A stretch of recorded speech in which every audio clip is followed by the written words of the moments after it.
saja di PCR ketika mengikuti acara pembukaan? Apa seluruh?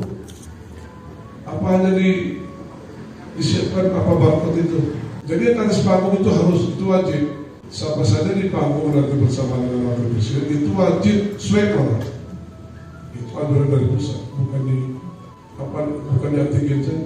Itu swab wajib. Min H1, apa yang kita duga belum siap ternyata sudah siap. Tempat alhamdulillah yang tinggal tilawah, yang lain sudah 80%, 90%. Kemudian alhamdulillah nanti berubah besok, hari ini sudah mulai tamu sudah mulai masuk. Ini maka kami minta kepada dinas kebersihan tadi mohon diperhatikan. Ada beberapa tempat yang ingin dikunjungi itu yang kita perhatikan. Terakhir mungkin di bidang kesehatan ya, itu masih tetap dibuka beberapa titik koordinasi dengan Kapolres dan Dandim. Kemudian untuk klinik Pemda itu disiapkan di panggung acara pembukaan.